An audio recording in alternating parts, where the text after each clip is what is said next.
L'info reprend toute sa place sur RTI 1. Bonsoir à tous et bienvenue dans ce dernier virage. On regarde le titre de ce journal. Le Maoulid célébré ce dimanche soir sur toute l'étendue du territoire national. Il commémore la naissance du prophète Mohammed, un moment de réjouissance marqué par des lectures coraniques, des panels et des conférences sur la vie du prophète dans toutes les mosquées du pays. L'État de Côte d'Ivoire équipe le système des Nations Unies. À Boaké, dans le centre du pays, les ministres Niali Kaba et Pierre Dimba ont procédé à la remise des clés de ce nouveau bureau intégré aux différents bénéficiaires. C'était au cours de la semaine de la population. Et puis l'ancien président Laurent Gbagbo a été élu ce dimanche président du Parti des peuples africains de Côte d'Ivoire, son nouveau parti politique. Le congrès constitutif de ce nouveau parti s'est aussi achevé ce dimanche à Abidjan. Laurent Gbagbo a été élu par acclamation. Voilà pour les titres. Merci de regarder RTI 1 à la faveur de l'anniversaire de la naissance du prophète Mohammed. Paix et salut sur lui. L'imam de la mosquée Fitia dans la commune d'Abobo était ce dimanche l'invité de RTI 1 avec Herman Guivé. L'imam Yaya Traoré a divulgué le sens de la célébration du Maoulid et le devoir du fidèle musulman dans le cadre de cet événement. On regarde un extrait de son passage. Le Maoulid pour le fidèle musulman, c'est une commémoration pour la naissance de l'homme le plus important pour le musulman et l'humanité, Mohammed sallallahu alayhi wa sallam. L'humanité étant plongée dans un paganisme, dans de l'idolâtrie et dans de grands soucis spirituels, Allah subhanahu wa ta'ala fait naître un homme, Mohammed alayhi salatu wa sallam, qui va venir aider l'humanité à travers les révélations que Allah subhanahu wa ta'ala va lui donner. Donc ce jour-là devient un jour de commémoration de sa naissance, qu'on appelle les Maoulids, qui est tiré du mot en arabe plutôt Maoulid, la naissance. Comme ce n'est pas une fête qui a été institutionnalisée et faite par le messager Mohammed sallallahu alayhi wa sallam lui-même, et donc les choses qui vont avec, ce sont des choses de spiritualité, de bonté, la lecture du Coran et faire beaucoup de prières sur le messager sallallahu alayhi wa sallam. Et donc en faisant ça, donc, ce sont des formes de célébrer la commémoration de Maoulid par ceux qui veulent le faire. Quand le fidèle prend part à la lecture du Coran, il ne peut que avoir des mérites, des grands mérites dans la commémoration de la naissance du messager. Ça ne fait que du bien. La lecture du Coran, chaque musulman doit prendre part à ça. Dieu dit dans un verset du Coran, vous avez un bel exemple à ce messager. Et donc, quand on suit son comportement, dès sa naissance, il a donné un modèle parfait. Si le musulman s'identifie en s'intégrant cette vie-là de messager sallallahu alayhi wa sallam dans sa vie, je pense qu'il va répondre à quelque chose de parfait et un modèle d'un bon citoyen qui pourra être utile dans le processus de la vie aujourd'hui.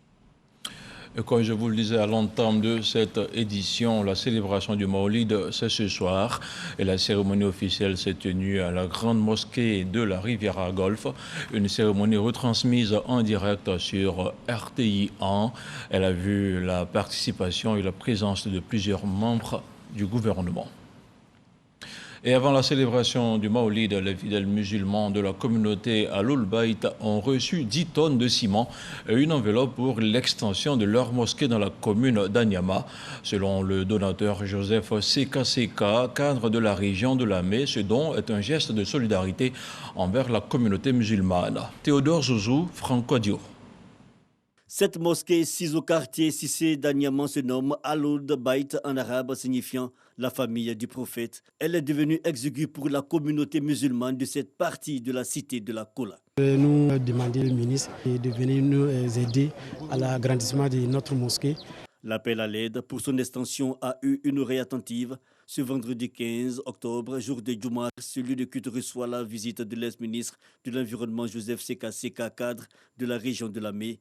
Il fait don de 10 tonnes de ciment et de numéraires comme contribution à l'extension du lieu de culte. Nous voulons dire merci pour ce geste capital.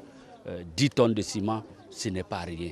C'est important, mais nous continuons de lancer un appel pour que d'ici l'année prochaine, nous puissions venir inaugurer la nouvelle mosquée. En tant que chrétien, je suis chez mes frères musulmans parce que j'ai appris que la mosquée a atteint ses limites et ne peut plus contenir les fidèles et qu'il faille agrandir cette mosquée.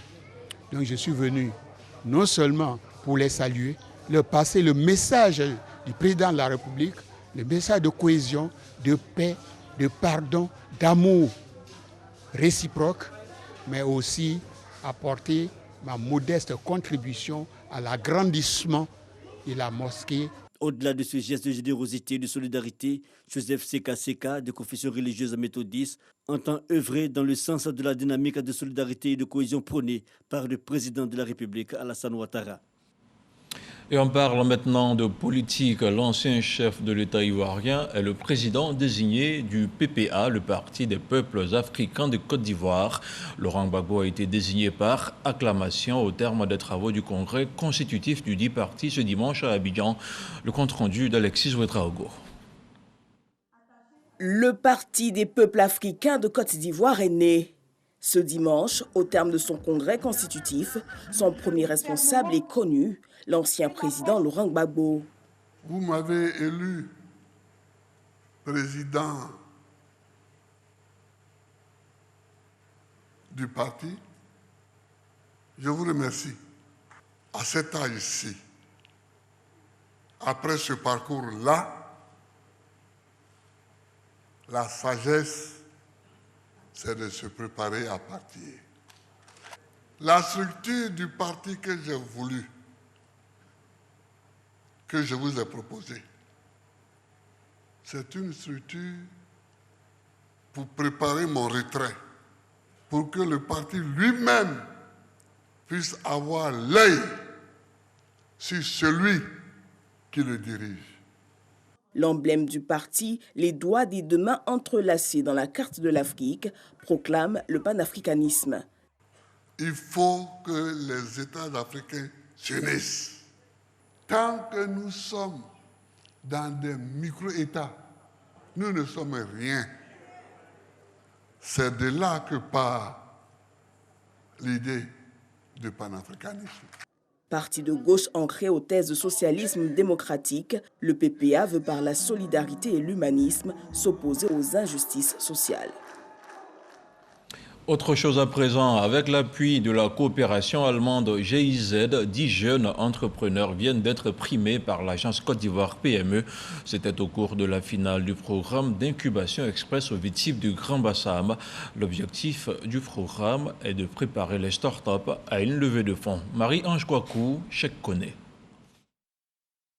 Elles sont 5 startups qui ont bénéficié d'un fonds d'amorçage et des formules d'accompagnement pour booster la commercialisation de leurs produits. Ces entreprises sont les 5 lauréates de la finale du programme d'incubation express de l'agence Côte d'Ivoire PME. La valeur ajoutée, c'est de pouvoir électroniquement payer les tickets avec un accès sur les lieux de transport ou d'événements. En même temps, on contrôle la température des personnes pour le Covid. Les 5 millions vont servir pour développer encore mieux l'application et à acheter du matériel. Sur une période de 3 mois, 10 innovateurs ont été formés par des experts de l'écosystème. Ce qu'on retient pour cette finale, c'est d'abord qu'il y a du talent en Côte d'Ivoire, évidemment, qu'il faut aller encore plus vite. Ce programme qui s'inscrit dans le cadre de la mise en œuvre de la politique de promotion des PME vise à renforcer les capacités des entrepreneurs ivoiriens. Nous travaillons maintenant beaucoup plus avec le secteur privé, avec les entreprises, et ça s'inscrit dans la logique de vouloir créer de l'emploi, améliorer de l'emploi existant aussi pour créer du travail décent. Je voudrais d'abord remercier encore une fois donc, le GIZ qui nous accompagne dans ce projet, mais aussi dans plusieurs projets de structuration et de formalisation de nos PME, aux Ivoiriens, aux autres jeunes qui se développent et qui ont des idées. Il est possible de faire, il est possible d'aller loin et il faut faire confiance donc aux structures de l'État. Le programme d'incubation qui s'est fait avec l'appui de la coopération allemande GIZ est un plan d'accompagnement des startups à une étape qui permet de mettre en pratique une idée axée sur le développement entrepreneurial. L'État de Côte d'Ivoire vient d'offrir des locaux flambant neufs au système des Nations Unies dans notre pays. Objectif affiché, regrouper toutes les agences sur un même site à l'effet d'une efficacité dans la synergie d'action dans le centre du pays. À Boaké, la ministre du Plan et du Développement et son collègue de la Santé et de l'Hygiène publique ont procédé à la remise officielle des clés. Le compte-rendu de Léon Bro. Voici les nouveaux locaux entièrement équipés de l'UNFPA et des agences sœurs du système des Nations Unies. En recevant ce don de l'État, ses partenaires au développement évoquent les progrès déjà réalisés sans véritable synergie d'action, notamment l'amélioration à 50% de la consultation prénatale dans les zones centre et nord, soit dans 13 régions du pays. Comme pour dire combien les bureaux intégrés de Boaké viennent renforcer leur capacité face aux défis à relever. La prévalence contraceptive qui est de 17,8% contre 22,5% au niveau national et 51,3% des accouchements sont assistés par du personnel de santé qualifié contre 73,6% au niveau national. L'ouverture de ce bureau s'inscrit parfaitement dans la stratégie de mise en œuvre du cadre de coopération des Nations Unies qui vise, entre autres, avec l'appui du gouvernement, à renforcer notre présence et nos activités opérationnelles dans les régions où la pauvreté multidimensionnelle est forte. Côté gouvernement, ce siège intégré doit davantage rapprocher les services des partenaires au développement des populations pour ainsi booster l'excellence du partenariat entre la Côte d'Ivoire et le système des Nations Unies à l'effet du développement cher au président Alassane Ouattara. Réaliser des progrès importants dans le domaine de la santé et particulièrement dans la mise en œuvre de la feuille de route pour la réduction de la mortalité maternelle, néonatale et infantile, un pas important des engagements des ODD. Que ce soit dans le cadre de la réalisation du programme social du gouvernement ou plus largement dans celui de la mise en œuvre des différents plans nationaux de développement. La troisième génération de ce plan touche la lutte contre la pauvreté, le bien-être des femmes et des enfants, la sécurité alimentaire et la nutrition. La semaine de la population aussi pour sensibiliser à la vaccination contre les pandémies comme la Covid-19 et au planning familial. Objectif, bonne santé des populations, facteur de productivité et de croissance du pays. Les émissaires du gouvernement ont ainsi visité plusieurs centres de santé de Boaké. Et puisqu'on parle de santé, on fait tout de suite sans transition le point de la situation de la Covid-19.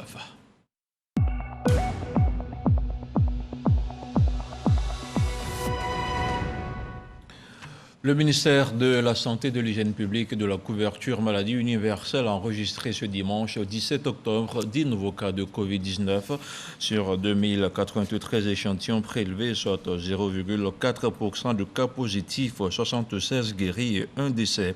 À la date du 17 octobre, la Côte d'Ivoire compte donc 61 038 cas confirmés, dont 59 447 personnes guéries, 682 décès et 909 cas actifs. Le nombre total d'échantillons est d'1 060 912. Le 16 octobre, 27 454 doses de vaccins ont été administrées, soit un total de 2 886 728 doses du 1er mars au 16 octobre. Le ministre de la Santé, de l'Hygiène publique et de la couverture maladie universelle invite toutes les personnes de plus de 18 ans à se faire vacciner dans les centres dédiés et rappelle que la vaccination contre la Covid-19 est gratuite et volontaire. Santé toujours, la 14e journée mondiale du lavage des mains a été officiellement célébrée à Agboville. Accompagné des partenaires techniques et financiers, le ministre de la Santé, Pierre Demba, a appelé la population à la pratique de l'hygiène des mains. Le reportage de Jeanne Atoubé. Devant les populations mobilisées dans toutes leurs composantes pour l'accueil du ministre de la Santé, de l'Hygiène publique et de la couverture maladie universelle, Pierre Demba, aussitôt pied à terre, se dirige vers le dispositif de lavage des mains et donne l'exemple.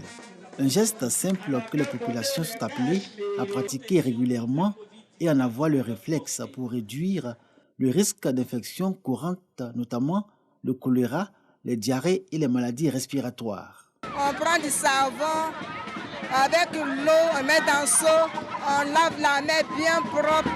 Et à 10 minutes, on va de manger. Il faut être propre. Nous avons, avec l'aide des ONG dans nos établissements, des dispositifs de lavage de mains qui sont mis à la disposition des enfants. On gagnerait à renouveler le matériel. L'importance de se laver les mains à l'eau et au savon. Quand doit-on se laver les mains? Comment s'y prendre pour se laver les mains correctement?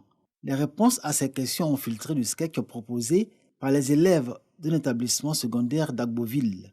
Un sketch à valeur de sensibilisation inspiré du thème national qui est une adaptation du thème mondial au contexte sanitaire. Le message adressé au public est aussi simple que le geste qu'il est appelé à instituer en pratique courante. Le lavage des mains à l'eau et au savon est la meilleure façon de prévenir la propagation des infections. Moyen sûr et simple d'éviter la COVID-19. Partenaires techniques et financiers s'en félicitent et avec le ministère de la Santé, de l'Hygiène publique et de la couverture maladie universelle appellent à l'engagement de tous. Personnel de santé, enseignants, papa, maman, promouvons tous le lavage des mains. Cela aura un bénéfice non seulement contre les infections respiratoires et les diarrhées, contre la Covid également, et toute une autre série de maladies évitables. Prenons tous ensemble l'engagement de nous laver régulièrement les mains à l'eau et au savon en utilisant la technique du lavage des mains en 10 étapes. Notre santé se trouve entre nos mains. Gardons-les toujours propres. Des dispositifs de lavage des mains ont été remis à plusieurs femmes choisies selon des critères bien précis pour assurer dans leurs communautés respectives la promotion du lavage des mains à l'eau et au savon. Selon l'UNICEF, le lavage des mains à l'eau et au savon peut réduire de 25 à 50% le risque de contracter une maladie respiratoire ou intestinale. Fin de cavale pour le présumé coupable de viol à Sandégué. La gendarmerie nationale a annoncé l'arrestation ce dimanche d'un homme de 29 ans. Le pseudo-criminel sera traduit devant le tribunal pour répondre de ses actes. Walter Amadou Ouattara. C'est un jeune âgé de 29 ans de nationalité ivoirienne. Ce présumé violeur de l'institutrice Adari Dougou, située à 25 km de Sandégué, a été mis aux arrêts par la brigade de gendarmerie de cette localité. L'opération a été appuyée par les éléments de la documentation et de recherche de la gendarmerie nationale d'Abidjan. Ce présumé violeur affirme reconnaître les faits et regrette son acte. C'est la piste du téléphone volé de la victime utilisé par le présumé violeur après son forfait qui a permis aux gendarmes enquêteurs de réussir à mettre fin à la fuite de ce repris de justice. Il sera traduit devant les juridictions compétentes afin de répondre de ses actes. Retour à Abidjan, le supermarché Chic Shop à la Riviera 3 a été ravagé par les flammes. L'incendie qui s'est déclaré samedi a fini par être circonscrit ce dimanche par les soldats du feu du GSPM. D'importants dégâts matériels ont été enregistrés et la zone placée sous surveillance des forces de sécurité. Le constat de Jean-Marc Djadji. Nous sommes en fin d'après-midi quand nous arrivions à la Riviera 3 dans les environs du quartier 9 kg à Cocody. En face de nous, de fortes flammes à l'intérieur d'un bâtiment en construction de 6 étages, jouxtant le supermarché Chic Shop, un centre commercial bien fréquenté par les riverains. Très vite, le feu se propage sur le toit du supermarché, sous les yeux ahuris des badauds. Des employés de ce centre et des habitants du quartier encore sous le choc témoignent. On ne sait même pas comment le feu a été déclenché, mais certainement on va faire nos enquêtes. Il est difficile d'évaluer la perte pour le moment. J'étais de passage et un parent qui m'a appelé, m'a dit qu'il y avait le feu ici. Donc j'ai garé et puis je suis venu le voir. Et ensemble on a assisté impuissamment à l'évolution des flammes, quoi. Ça va être 18h, 19h par là. De l'autre côté, il y a les bâtiments inachevés. Là. Il y avait des effondrements, ça faisait vraiment peur. Des éléments du groupement des sapeurs-pompiers militaires d'Adjamé, dépêchés sur les lieux, s'activent avec professionnalisme et tact pour circonscrire le feu. Tous les compartiments du supermarché subissent le diktat des 4 pompes à incendie de 60 combattants du feu. Il y a 2 bâtiments en construction qui sont mitoyens au magasin. Et ces magasins-là servent de lieu de stockage. Pourtant, ils sont en travaux. Le feu commençait à menacer le magasin lui-même. Nous sommes entrés dans le magasin pour le protéger de l'intérieur. Malheureusement, tous les équipements installés dans le magasin ont été désactivés, c'est-à-dire les robinets d'incendie armés, le système de sécurité incendie. À l'heure actuelle, nous sommes maîtres du feu, c'est-à-dire on ne peut plus avoir d'évolution. Le feu n'est pas encore éteint, mais il ne peut plus évoluer. L'on n'enregistre aucune perte en vie humaine et d'importants dégâts matériels dans le bâtiment inachevé annexe du supermarché. Le pire a été évité, mais les opérations de reconnaissance sont en cours afin de protéger les riverains. Et on se rend maintenant à Boaké avec la réouverture de l'ex-géant du textile ivoirien qui se précise. Le 24 septembre dernier, le Premier ministre Patrick Achi annonçait la volonté du gouvernement de relancer les activités des établissements Robert Gonfreville. Les conditions de la relance des activités étaient au cœur d'une rencontre dans la région de Boaké avec le ministre Amadou Koné. Plus de détails avec Kader Sogodogo. Le ministre des Transports, Amadou Koné, dans son rôle d'émissaire du gouvernement, est face aux représentants des travailleurs des établissements Robert Gonfreville, ex-géant du textile ivoirien, sur lesquels l'essor économique de la ville de Boaké reposait en partie. Depuis plusieurs décennies, frappé par la faillite, son agonie est su de tous, de plus de 3000 travailleurs à moins de 200 aujourd'hui. Dans le cadre de la relance des activités économiques de Boaké, le Premier ministre Patrick Achi, à l'issue d'une visite à Gonfreville, avait annoncé la main tendue du gouvernement. Depuis lors, des modalités de relance existent grâce au ministère du Commerce et de l'Industrie. C'est un émissaire du gouvernement que le ministre des Transports, Amadou Koné, a rencontré les responsables de l'usine. C'est bon que nous ayons ce dialogue-là pour enrichir donc, ce qui est en train de se faire, rassurer aussi donc, les uns et les autres que le gouvernement est à la tâche pour ouvrir effectivement Gonfreville. Donc c'est cet exercice que nous avons fait ce matin. Je crois que ça a été une réunion enrichissante. Une rencontre saluée par les élus et les responsables de Robert Gonfreville. Bon, nous nous sentons soulagés, nous nous sentons rassurés. Aujourd'hui, c'était une rencontre très très importante. Je pense que le gouvernement est en train de joindre les actes à la parole à travers cet échange de quelques heures que nous avons eu avec M. le ministre et toutes les autorités de la ville. Nous avons pu voir la volonté de l'État de faire cette relance, mais de faire cette relance de façon pérenne, durable, on va dire définitive. Boaké et la Côte d'Ivoire, ainsi qu'une bonne partie du monde, se souviennent des draps de lit, des serviettes de table et de douche, etc. Du pur coton. L'usine, grâce au gouvernement, retrouvera son lustre d'antan. Les établissements Robert Gonfreville ont été créés en 1921. On parle maintenant de médias numériques pour mieux lutter contre les fake news. Le REPRELSI travaille à rendre plus fiables les sites d'information. Le réseau des professionnels de la presse en ligne vient de lancer un projet de labellisation.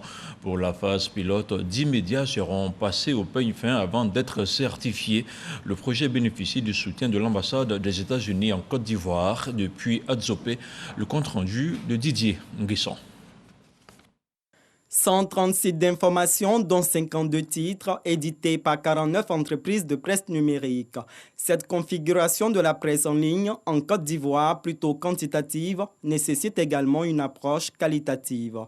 C'est ce à quoi travaille le réseau des professionnels de la presse en ligne de Côte d'Ivoire, REPRELSI. Un projet de labellisation des sites d'information est en chantier. Les principaux acteurs définissent les modalités. Nous avons exigé 2 journalistes professionnels, une ancienneté de 2 ans, donc une entreprise légalement constituée qui est dotée d'un registre de commerce, un contrat de bail qui a le récépissé du procureur de la République, donc par ricochet, qui est donc déclaré auprès de l'ANP ou de la ACAP. Mais cela ne suffit pas, il faut avoir une ancienneté de 3 ans avec employé des journalistes professionnels au sein de sa rédaction. Une fois une entreprise de presse en ligne est labellisée, ça attire du profit parce que ça attire les annonceurs, ça attire donc la publicité. Et c'est pour cela que nous saluons véritablement cette initiative. Les critères de labellisation suivant la réglementation sur la presse, l'éditorial et le monitoring ont été présentés par Barthélémy Kwame, expert en management des médias. Pour Alfred Damoussa, spécialiste des médias, la presse en ligne devrait avoir le souci de protéger le lecteur au même titre que les industriels vis-à-vis des consommateurs. Le projet de labellisation est soutenu par l'ambassade des États-Unis, principal financier, et le ministère de la Communication. Lutter contre la mésinformation et la désinformation pour assurer que la population de la Côte d'Ivoire a accès à l'information crédible et à travers un média professionnel. C'est un important programme qui a pour but de créer les conditions de développement de ces nouveaux médias-là et lutter contre les fake news, former les acteurs des nouveaux médias et créer aussi de l'emploi, parce que c'est un secteur très porteur. Grâce à ce label, le REPREL-6 s'engage à assainir la presse en ligne. Nana Aka Félix You est le nouveau chef du village d'Assié-Kwessé dans la commune de Mbato. Il a été intronisé samedi par l'inspecteur général d'État Théophile Awandouli et le ministre de l'Équipement et de l'Entretien routier Amédée Kwaku-Kofi. Les deux personnalités ont exhorté la population à s'unir derrière le nouveau chef afin de conduire le village au développement. Mahama Traoré. Voici intronisé le 14e chef du village centenaire d'Assié-Kwessé dans la commune de Mbato. Désigné le 23 mai dernier, Nana Aka Félix mesure déjà l'ampleur de la tâche qui l'attend. J'ai décidé, en accord avec les acteurs de la CPI, de placer mon règne sous le signe de la cohésion et du développement. Bravo population d'Assié-Kwessé, sachez que votre confiance placée en moi ne sera pas vaine. Ensemble, nous poserons des actes positifs qui laisseront des traces indélébiles pour nos enfants. Pour réussir cette mission, le nouveau chef d'Assié-Kwessé peut compter sur le soutien de l'inspecteur général d'État Théophile Awandouli et du ministre de l'Équipement et de l'Entretien routier Amédée Kofi Kwaku. Les deux personnalités invitent les villageois à faire bloc derrière Nana Aka Félix. Tout ce que nous souhaitons, c'est d'apporter le développement à nos populations. C'est pour ça que je demande à tous les cadres de Mbato, et singulièrement aux cadres d'Assié-Kwessé, d'être unis. Parce que si vous êtes unis, vous pouvez tout réaliser dans votre village. Mais désunis, vous ne ferez rien et rien du tout.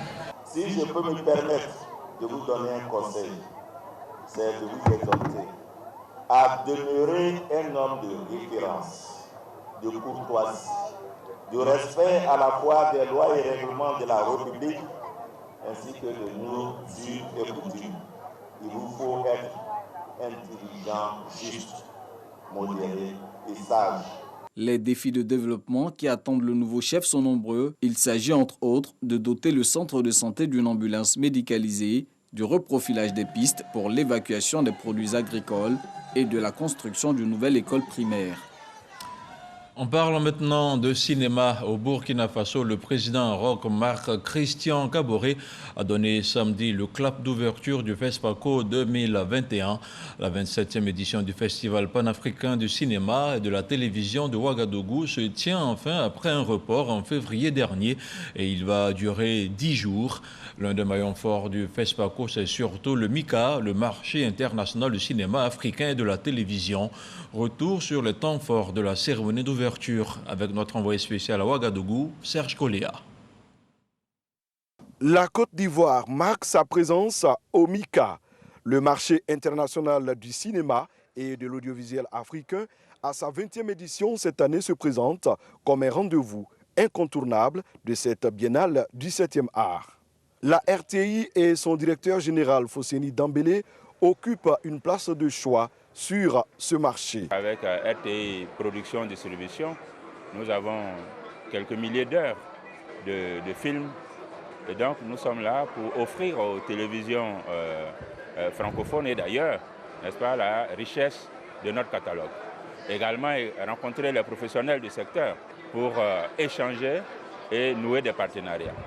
Et donc nous sommes là également pour soutenir, n'est-ce pas, nos réalisateurs qui sont nominés et nous croisons les doigts pour avoir des prix Mais vous savez, les prix, les jurys, c'est toujours bon, mais ce n'est pas uniquement ça. L'essentiel, c'est la qualité de la production, c'est l'accueil du public. Et nous savons qu'avec nos professionnels, nous avons fait du bon travail. Le MICA, c'est le visage professionnel du FESPACO qui offre des rencontres, des partages d'expériences, des espaces B2B. Nous sommes là pour réchauffer les partenariats, pour réchauffer le contact, toucher le monde artistique, les experts du monde artistique, les professionnels, de sorte que nous puissions les inviter à la prochaine édition du Massa. L'une des raisons fondamentales de notre présence ici et que Madame le ministre a souhaité vivement, c'était que nous puissions relancer cette coopération avec le bureau burkinabé du droit d'auteur pour que nos artistes, leurs droits soient pris en compte au niveau du Burkina en matière de cinéma, mais également en matière des autres arts. Dans cette optique de positionnement, la ministre de la Culture et de l'Industrie des Arts et du Spectacle, Arlette Badou-Nguessan, a visité plusieurs stands. Elle y a échangé avec des personnalités, notamment la ministre française. J'envoie ce message de fraternité de la France qui est véritablement dans cette ambition d'écrire un nouveau chapitre de notre relation avec le continent africain, avec le Burkina, avec la Côte d'Ivoire et tous ces pays avec lesquels nous avons tellement d'histoires en commun et un destin commun. Arlette Badou-Nguessan a aussi apporté le soutien du ministère aux cinéastes ivoiriens sélectionnés à cette 27e édition du FESPACO. Nous avons pu leur donner quelques subventions pour leur participation au FESPACO. J'indique qu'il y a 9 films ivoiriens qui sont en compétition pour cette année et nous espérons repartir d'ici avec le maximum de trophées parce que la Côte d'Ivoire est somme toute un pays du cinéma. Le MICA se tient au siège du FESPACO avec un espace dédié aux projections de films. À présent, le tour de l'actualité dans le monde, c'est une sélection signée Alexis Ouedraogo.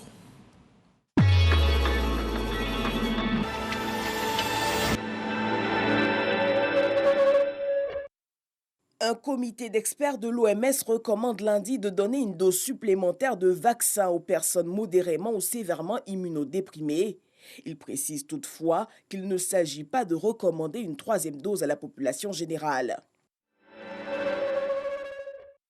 Le haut-commissaire des Nations Unies pour les réfugiés a annoncé mardi un nouveau drame de l'immigration clandestine en Méditerranée. 2 naufrages au large de la Libye qui ont fait 15 morts. L'athlète kenyane Agnès Tirop, 2 fois médaillée mondiale sur 10 000 mètres et 4e aux Jeux Olympiques de Tokyo, a été poignardée à mort vendredi. Elle venait de battre il y a un mois le record du monde de 10 km dans une course exclusivement féminine en Allemagne. L'OMS indique jeudi dans un communiqué que le nombre réel de contaminations à la Covid en Afrique serait 7 fois plus élevé que les chiffres officiels parce qu'ils ne prennent pas en compte les sujets asymptomatiques non détectés. À ce jour, près de 8,4 millions de cas de Covid, dont 214 000 décès, ont été enregistrés sur le continent. Après plus de 18 mois de fermeture de leurs frontières, les États-Unis annoncent vendredi qu'ils vont à nouveau rouvrir le 8 novembre pour des millions de voyageurs interdits depuis la crise sanitaire, à condition qu'ils soient vaccinés. La Russie a dépassé samedi la barre symbolique du millier de décès dus à la Covid. Le décompte officiel du gouvernement fait état de 1000 décès, des records jamais atteints. Le pays reste à ce jour le plus touché en Europe. Une source sécuritaire haïtienne indique ce dimanche qu'une dizaine de missionnaires américains ont été enlevés samedi. Ils seraient encore entre les mains de la bande armée qui, depuis des mois, multiplie rap et vol dans la zone située entre la capitale haïtienne et la frontière avec la République dominicaine.